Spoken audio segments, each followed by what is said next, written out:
Hello, everybody. Welcome to my Lunch and Learn, where each and every week I explore topics to help you elevate your mindset, be at your best, and radically expand your life and business. And today I am so excited to have a very special guest with me, Jennifer Watson, all the way from New Zealand on the other side of the globe. So, Jennifer has an extremely powerful story to share about how she's continuing to live her life and support her family and start a business and really truly be the wife of a husband with rapid early onset dementia. And I believe in hearing people's story, and I think it's a powerful she's got just the most powerful story, and it's one of those things that can really help us overcome adversity by connecting the threads that tie us together. So if you feel like you're facing any challenges that might feel insurmountable and you want to know someone that really gets what you're going through and you're looking for a new way to show up in your own life and do more than just get through the day, you want to thrive and move ahead and look at something bigger for you and for others that you can touch. If that sounds interesting and fascinating to you, today is for you. Now, some of you know me and some of you don't. I'm Larissa McCouch. I'm CEO of Abundance Academy and Master Results Coach that helps professional women whose external results tell the world they're successful, but on the inside, they know they're destined for more. I help them fill their gaps and go after their dreams so they can love themselves, love their business, and love their life again. So I'm so excited to bring Jennifer on. Let me find her in the waiting room. Okay, and here we go. So welcome, Jennifer. This is Jennifer. So happy that you're here. I want to just tell viewers a little bit about you.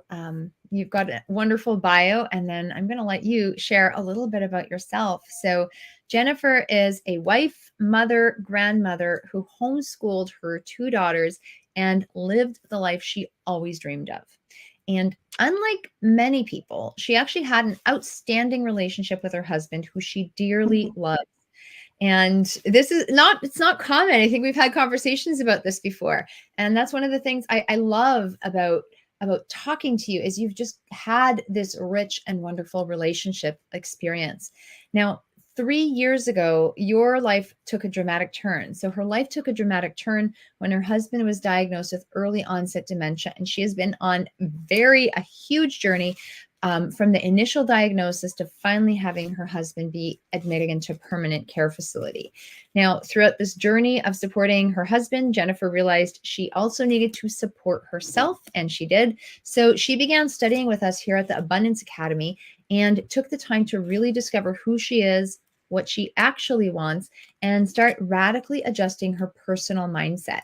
And I'm so thrilled that she now has a vision to actually help women whose husbands have early onset dementia to journey from this despair to having a positive vision for their future without feeling guilty. So, Jennifer, I am so happy you're here. Thank you for showing up. We've had many adventures together, and I remember our first call. You hopped on a call with me, and all of a sudden you've entered our world, and you have made some tremendous changes. I am incredibly proud of how you've evolved and how you've really kept your mindset in check since we've met. So you've had a very difficult road. I'd love for you to tell viewers what caused you to begin working with us here at Abundance Academy. What were you really looking to achieve? What were some of your challenges? I've been invited to join one of Larissa's, at that time, 5-day workshops. It was just like an hour and a half a day. And I really joined not knowing what to expect at all, but it was quite a transformational time for me through the time of working each day for those 5 days. And I was very diligent about doing my homework that Larissa said. And I even took a major step to do something for me, which seems quite little, but I went after work one day and got my fingernails done, which is something I'd always wanted to do. But it was just a little something that I could do just to focus on me and do something for me. And at the end of the workshop, when Larissa and I had a call, I just knew intuitively that I just needed to keep doing this work, that it was going to make a really major difference in my life, because I knew I had tough times ahead. Yeah. And so can you tell viewers just a little bit about what you were struggling with? Like what did the days look like at the time? What was some of the conversation that happened in your head? What was your mindset like in that point? Because I think sometimes we think that when we're going through a tough time, we're the only ones. And I think this is a really important part. Everyone's difficult situations might look different, sound different, feel different, but there are common threads that tie us together. So I really would love for you to just share paint us a picture of where you were at and what you wanted to escape at that point. So I'd gone from really living my dream life. When my husband turned 60, we travelled overseas to Ireland, all the way around the other side of the globe, to visit with family there. And we did a Danube River cruise. And we were just so excited that it was the time of life for us. The girls had grown up. My husband and I were both working. We had a really good combined income.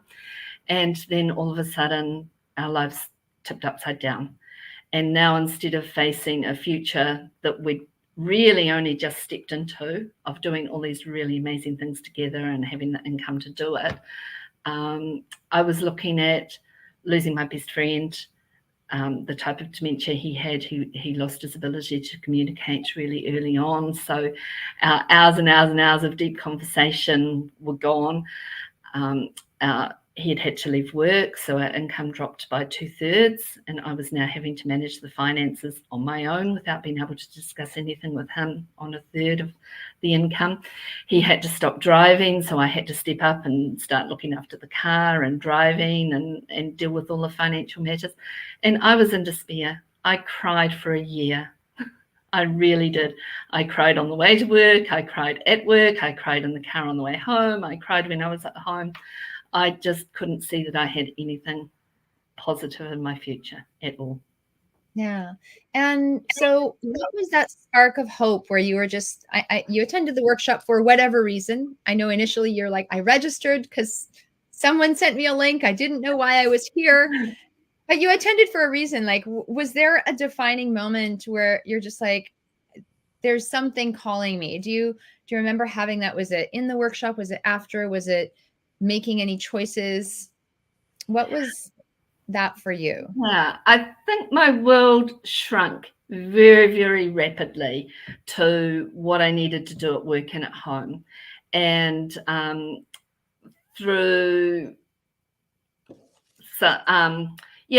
I just needed to expand my world, and online was the only way I could do it at that time. So it was just really good timing for me to meet other people who thought differently, and feel like I had some community. Yeah. Yeah. The community has been a huge, huge part of it for you. Mm. And what was your experience like? What would you say in, let's say, the early phases when you first started entering this world of personal growth and development? What was that experience like in the beginning, and how has it evolved ever since? It was a bit overwhelming at first, but I needed the basics. I literally didn't know how to breathe. And when something happened, I'd just get myself on this hamster wheel. And it would just escalate and escalate, get worse and worse. And Larissa taught me how to breathe. That was one of the first things that really made an impact on my life. And sometimes I'd send her a desperate message, and she'd message me back and she'd say, breathe, walk across the road to the harbour, but there was water across the road from where I worked, and just take 10 minutes. And when I was so distressed that even thinking to do those simple things sometimes was too much for me. That's how desperate I was. Yeah. And how have things evolved and shifted for you? We work within the construct of goals and really stepping beyond what you think you're capable of. And even though some of these things sound simple, for you at that moment in time, that some of these intentions were huge. And so how have things evolved for you over the last couple of years? What has been a game changer? I think I have a lot of tools in my toolbox now. So when something happens, I can go, what's the best thing to do in this situation? So initially it was just learning how to breathe. I think the second thing was writing what I call my power statement. And it took a lot of the emotions. I was just living on my emotions, and they were desperate emotions. And so Larissa helped me craft a statement one day, and it was just as simple as, I'm managing the circumstances that I have. And that was so, so powerful for me, because I couldn't change the circumstances. They were what they were. I had to live with those circumstances, but I could manage them. And that was in my wheelhouse. That was something that I was really, really good at. And I'm like, okay, I can manage things. That's something I can do. And so I put that statement on my computer at work, on my computer at home. I read it every day. I wrote it every day. And that just really helped me go from the emotional chaos into a sense of some calm, something that I could cope with. And what was there anything that made this process and the experience really effective that you wouldn't necessarily get anywhere else? I think in working with you, Larissa, you have such a strong intuition, and you always seem to know what I needed at that point in time, just the thing that could help me at that point in time. And I mean, you have helped me so much. Just doing the work with you and studying with you has really changed my life. Just some of the simple things that you taught me, and then some of the more advanced things as we've moved on. But yeah, it's just the tools in the toolbox. I just have so many tools in my toolbox now. Yeah, tools in the toolbox are a gift, and I love that you actually know where your toolbox is and how to find and access your tools, which is also important. I think a lot of people, I often find, have a lot of tools. They've been exposed to a lot of tools. However, one of the things I love about working with you, Jennifer, is that you actually apply the tools. And sometimes you forget, and then I get these messages, and then I go, try this, and then you do it. And I think even just being able to reach out, being willing to ask for help. This is something else a lot of times I've recognized in clients and people I've worked with, and even colleagues. When things are going great, it's easy to show up. It's easy to be like, hey, I'm on Facebook. Life is peachy. I'm everywhere. Life is good. When things are not going so well, we tend to retreat and we tend to hide. And we get into this vicious independence or this hiding, and we don't want to ask for help. We don't want to ask for anything. However, something as simple as saying, I'm not doing well. I don't want to stay here. This is what it is. What can I do? What can I try? What can I reach out? Like you reached out for help, and you weren't doing it to just get sympathy, right? You wanted compassion. However, you also wanted a solution to move in a better direction. And sometimes we can't go from like stair step 1 to stair step 10 in an instant, but we can go from stair step 1 to stair step 2. And then once we're there, we're like, okay, this is better. Stair step 2 to stair step 3. Okay, this is better. Stair step 3 to stair step 4. And we often underestimate the power of just taking one step at a time. It just takes one step at a time, because you can only do one thing at a time. And I really love your commitment to implementation and doing it your way. Right? I don't think there's a one size fits all formula. There's a lot of really great generalizations out there.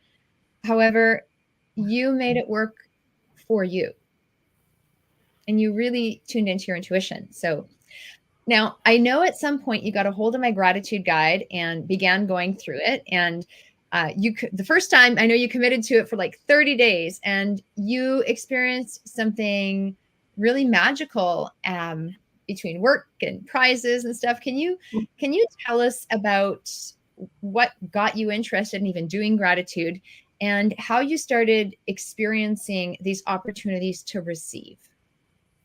Yeah.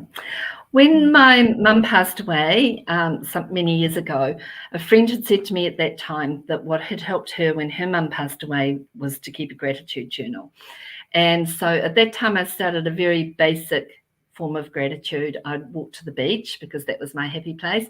And I'd just think of 3 things that I was grateful for. Often they were the same 3 things every day: that I could walk to the beach, that I could sit at the beach, and that I could hear the waves. And that really helped me at the time. So I understood that gratitude helped, but I'd done it just for that short period of time to help me through the grief of my mother. And so when your gratitude guide was available, I'm like, oh, this will be really interesting to see what's in there. And I chose one of the exercises, which was the gratitude diving deep. That just really struck a chord with me. And so it was not just to write the 3 things that I was grateful for, but to write 5 reasons that I was grateful for them, really thinking about why I was grateful. So, for example, my daughter and 3 grandchildren live downstairs from me. We're in a very busy house that's full of a lot of love and a lot of life. But rather than just writing that I was grateful for the grandchildren, why was I grateful? I was grateful because they made me laugh when I was having a really tough time. I was grateful for the love and for the hugs and just the genuine caring that they showed me. I was grateful that I could do their reading with them at night after they came home from school, because that made me feel valued. So it was really looking at it at a much, much deeper level, and it just meant a lot to me. And then, yes, I had a week of wins, and I was sharing on the group call some of the things that had happened to me during the week. I'd won an art pack from an art gallery that was going to provide Christmas presents for my grandchildren. Work had extended the package that meant that I could get new glasses and a new pair of walking shoes at no cost to myself. I'd won an essential oil through something that Larissa was running. I was gifted a laptop. And even though we'd been told nobody was getting pay rises that particular year because things were tight, I got a pay rise and it was back paid for several months. So that really changed my mindset so much from, I'm on this fixed salary, my husband's lost his income, I don't know how we're going to live on my income, it's not enough to meet the bills, to realizing that there was just so many other ways that you could be gifted things and the things that you needed. And that was really helpful for me, especially later on when it came to making major decisions like, I have to leave work to care for my husband. I'm losing my salary too. And I just was able to do that then with a real sense of calm because of what I'd learned. Yeah. And I think I love how you have been able to make some very difficult decisions in that calm and confident way, right? By using your tools, by coming back to the basics, by really tuning into what you want inside. And how else has gratitude played a part of your life's journey? What are some other highlights or experiences that you've experienced with gratitude? I think when I left work, and I really genuinely did not know where any income was coming from in the future, but I knew that that was what I had to do to care for my husband. So when I resigned, I got a phone call from work because I was working from home at that time, and I'd had 2 weeks sick leave that I hadn't used. And so I was told, take 2 weeks. Just take 2 weeks for yourself. Don't check into work. Make sure this is what you really, really want. You'll be paid for those 2 weeks using your sick leave. I just want you to take that time. So I was gifted 2 weeks just to be really, really sure that the decision I was making was the right thing to be making. And that was really special. I did receive an income after I left work. It meant that because I was caring for my husband full time, I qualified for, or my husband and I both qualified for some government subsidy that was available. So I did have an income. And also when he went into permanent care, I had to make that decision going, right, the subsidy is going to dry up now because the government subsidy is going to be going towards his care. And I don't know what I'm going to do. But again, I was just able to stay calm about it and make the decision to do what I needed to do and to see what would happen afterwards. And yeah, it's just been absolutely wonderful because they've been big life-changing decisions. Yeah, and I think calm seems to be your word of the day, right? Stepping into that, into your life and into your experiences with calm has made such a tremendous difference. There is a coin. I don't think I have it on my desk.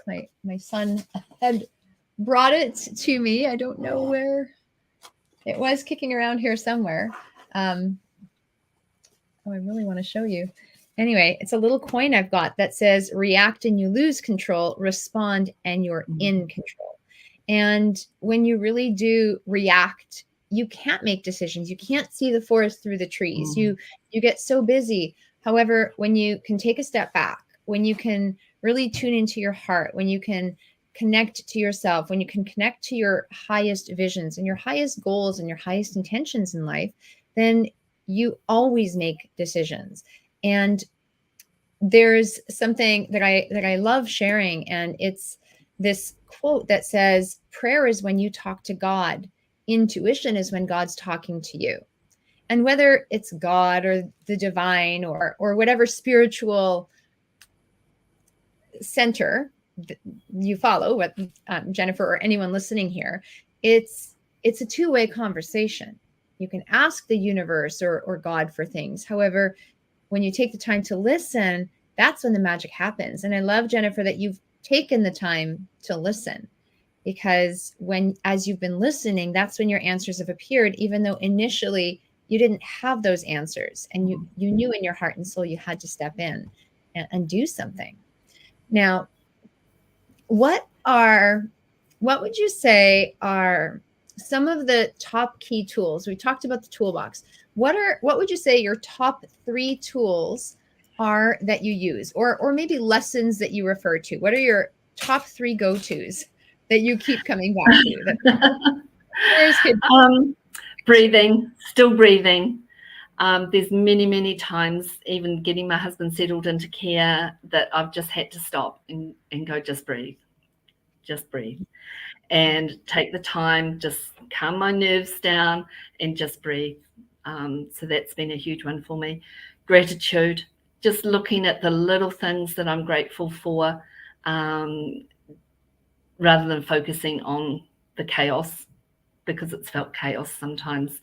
Someone told me about going for a nosy neighbour walk, and that's been really handy for me when I was walking with my husband when he couldn't communicate, and even now I still do it at the rest time where he is. We just go for a walk and we just look at the flowers and find birds and just little things to appreciate that keep you in the moment rather than worrying, because I was a great worrier. So yeah, that's been one. And that statement, I'm managing the circumstances that I have, I still use that 2 years later. Yeah, it's just been really good. That'd be my top. Yeah, and I think one of the biggest things is we all have things that gravitate towards us, but these might seem like simple practices. However, if we're rushing in our day, whether we're in school, whether we're working, whether we're taking kids to activities, whether we're managing difficult situations, in any state of stress, if you're in your sympathetic nervous system in your fight or flight mode, you can't make good decisions, and you just don't feel good. Your heart races, and that's where you get into that state of worry. However, something as simple as breathing, right? A simple solution. It gets you into your parasympathetic nervous system and allows you to be calm to make those decisions. And literally, I firmly believe that if more people just took more time to breathe, and they started teaching little kiddos this at school when they're little, like your grandchildren, like your grandbabies, that would be absolutely huge. Children are reactive. They're supposed to be. However, do they even get taught to, oh, things aren't good, let's take some calming breaths? I make my son do it all the time. Sometimes it works better than others, but even just to bring that into their awareness, it's like, stop. There's a different way. And I have taught that to my grandchildren, and sometimes I'll get a message from my daughter downstairs. This one would just like Grandma to come and do some breathing. And we just sit on their bed And we breathe together until I've come down, and it just works a treat. It's great. Yeah, that's huge. And even gratitude, right? Simple practice. Yeah. It raises your vibrational frequency and it really does get you focusing on what you want, on what's good. And your conscious mind is a goal setter, your unconscious mind is a goal getter. When you consistently program your unconscious mind by reminding yourself of what is good, it allows more good to come to you. You just start recognizing it more and more often, and then you have weeks of prizes and things coming to you, right? And I remember that call, actually. You're just you shared, and then you shared, and you're like, and I'm just realizing I've literally never won contests, I've never had these kinds of things ever happen to me, and I can't believe this has happened all in this week. I still remember that energy. You were talking yourself and you were so surprised and so delighted, and you were just in this elevated frequency, and that's what happens. You don't do it to get things. You just do it because it's the right thing and because it feels good. And all of a sudden magic starts to happen in your world.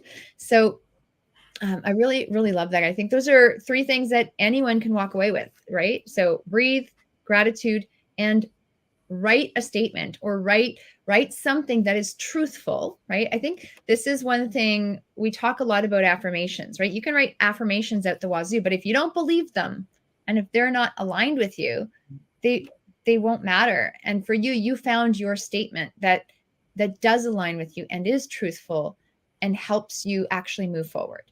And so I think whatever that statement is, and this is, it sounds simple to do, it's not always simple. However, whatever the statement is, when you align with it and you review it, it just keeps you focused and keeps you on track, because what you focus on does expand.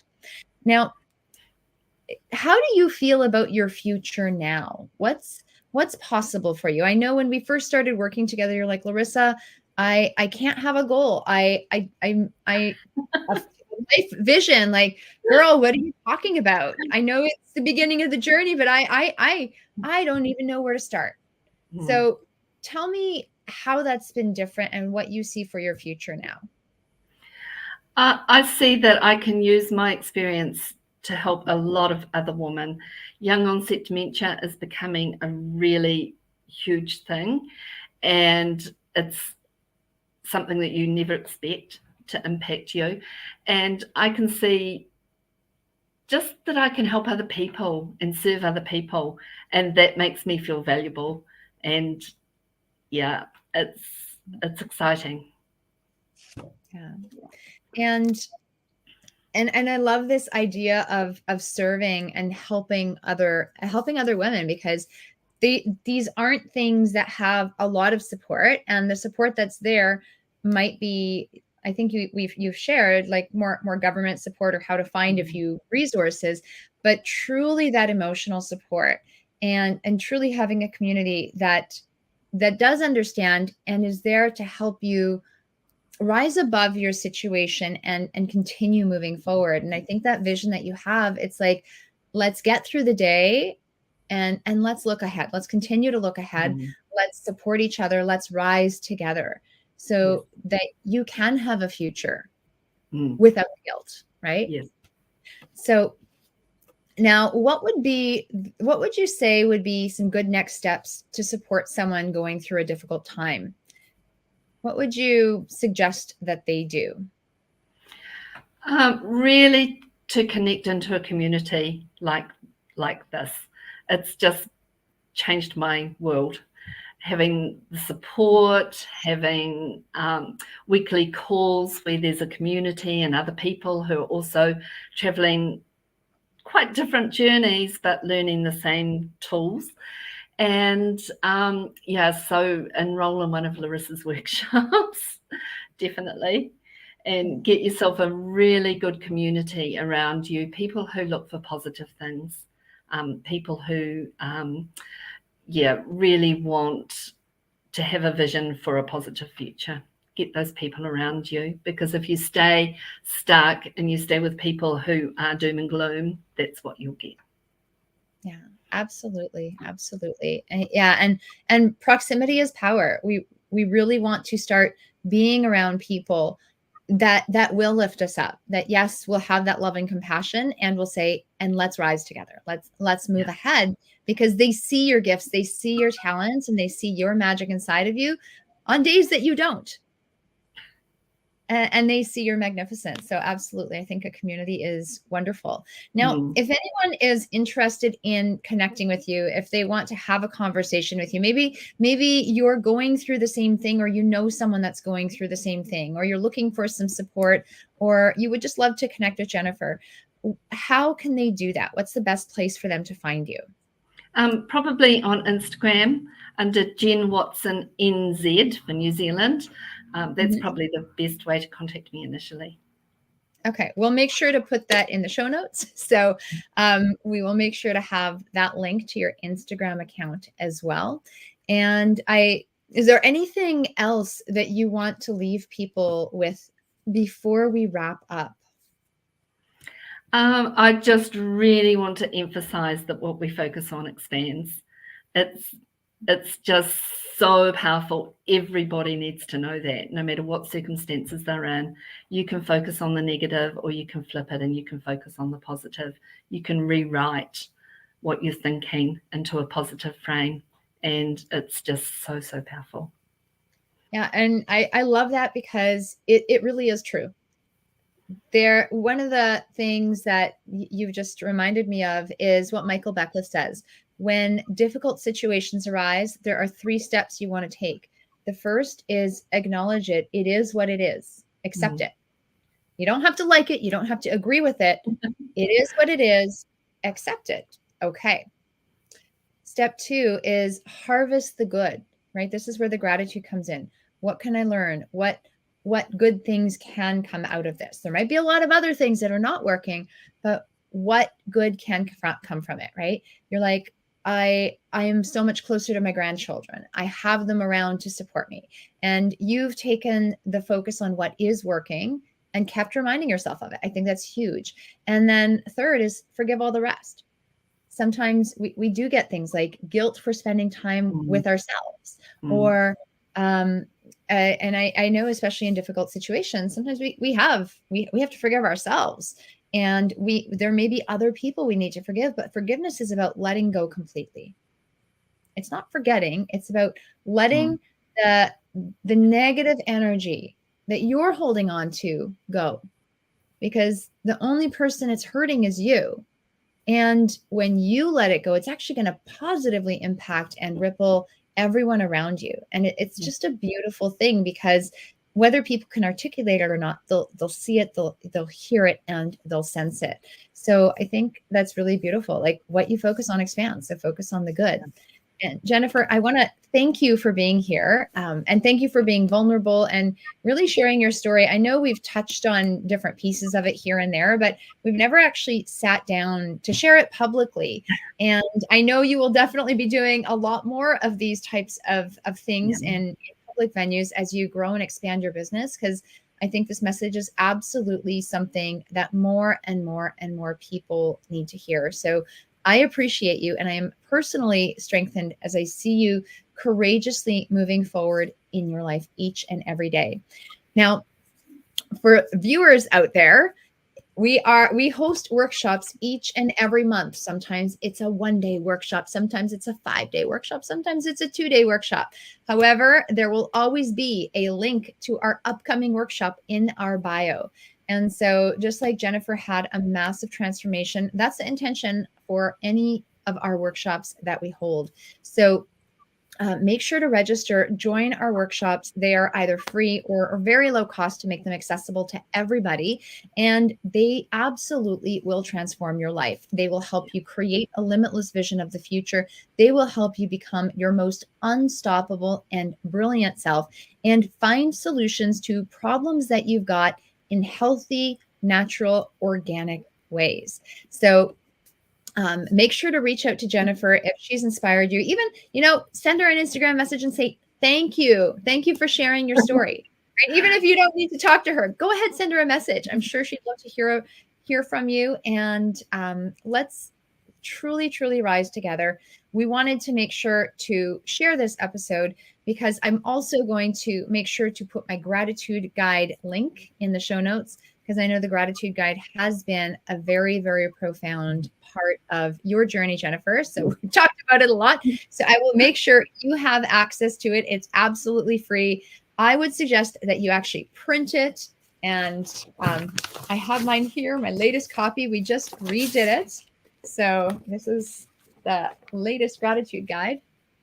And so nice and teal. So I suggest that you print it and print it in color if you can, because it's just going to be that much more special. And you can go through it, go through the exercises with yourself, with your family, and your loved ones. So thank you guys for joining me. Thank you, Jennifer.